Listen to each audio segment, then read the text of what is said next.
ஆலய வழிபாடு தெய்வத்தின் குரல் முதல் பகுதி.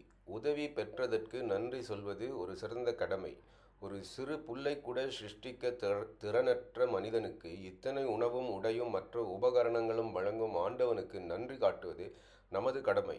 இவ்வாறு நன்றி கூறும் அடையாளமாகவே நாம் உண்பதை அவனுக்கு முன் காட்டி நிவேதனம் செய்ய வேண்டும். அவனுக்கு காட்டிய விட்டு பிறகு நாம் தான் உண்ணப் போகிறோம். நாம் பலவிதமான ஆடை ஆபரணங்கள் அணிவதற்கு அருள் செய்யும் ஆண்டவனுக்கு திரு ஆபரணங்களையும் வஸ்திரங்களையும் சமர்ப்பிக்க வேண்டும்.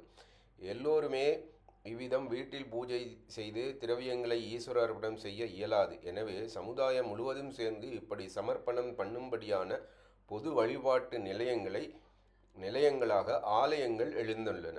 ஆதியில் மகரிஷிகள் மந்திர சக்தியால் எங்கும் நிறைந்த பரம்பொருளை சில விக்கிரகங்களில் விசேஷ சாநித்தியம் கொள்ளச் செய்தனர். அப்படிப்பட்ட மூர்த்திகளை சுற்றி கோவில்கள் எழுப்பப்பட்டன. வீட்டில் பூஜை செய்கிறவர் உள்பட அனைவரும் கோவிலுக்கு போவது என்று கட்டுப்பாடாக பழக்கம் வைத்து கொண்டால்தான் அங்கு பூஜைகள் குறைவர நடக்கும். நான் கோவிலுக்கு போகிறேன் என்றால் எனக்காவது கோவிலை சுத்தமாக வைத்திருக்கிறார்கள், விளக்குகள் போடுகிறார்கள், நைவேத்தியம் சுத்தமாக செய்கிறார்கள், வஸ்திரம் அழுக்கில்லாமல் கட்டுகிறார்கள். சின்ன சின்ன சூக்ஷ்மமான தர்மங்களை எல்லாம் மறந்துவிட்டோம். நமக்கு உணவு தருபவனுக்கு நல்லபடி நிவேதனம் நடக்க வேண்டும், நமக்கு உடை தருகிறவனுக்கு நல்ல வஸ்திரம் இருக்க வேண்டும் என்பதையெல்லாம் கவனிக்க தவறுகிறோம். இப்போது ஒரு ஊரில் யார் ரொம்ப அழுக்கு துணி கட்டி கொண்டிருக்கிறார் என்று பார்த்தால் சுவாமிதான் என்று தெரிகிறது. நம் ஊர் கோவிலில் சுவாமியின் வஸ்திரம் சுத்தமாக இருக்கிறதா என்பதில் கவனம் செலுத்தி விட்டோமானால் நம் மனசின் அழுக்கும் போய்விடும்.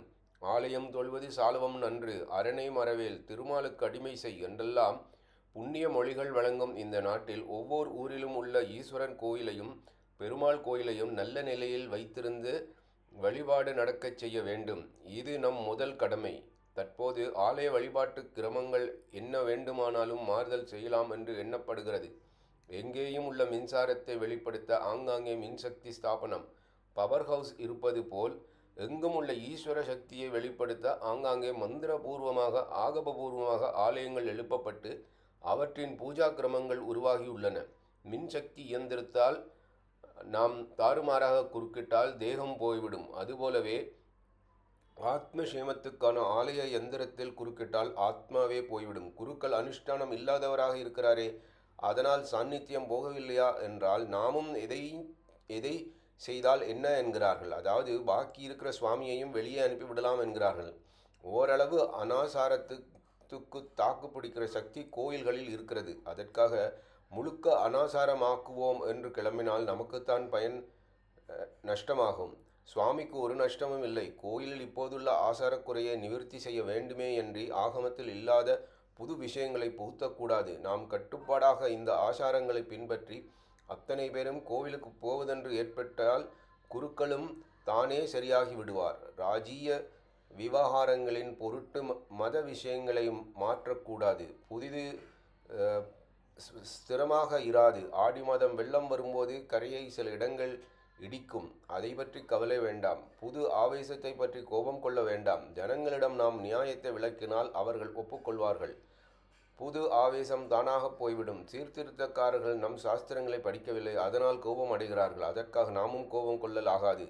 எதிர்க்கட்சி இடத்திலும் நமக்கு பிரியம் வேண்டும். ஆகமத்தின் கருத்தை நாம் அவர்களுக்கு பிரியமாக எடுத்துச் சொல்லி விளக்க வேண்டும்.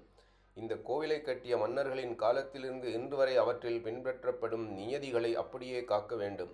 நாம் சரியாக இருந்து உண்மையான பக்தியுடன் வழிபட்டு செய்து உண்மையான அன்புடன் எடுத்துச் சொன்னால் எல்லோரும் கேட்பார்கள். இன்று கோயில்கள் விஷயம் இப்படியானதற்கு நாமே காரணம் என்று உணர்ந்து முதலில் நம்மை திருத்திக் கொள்வோமாக.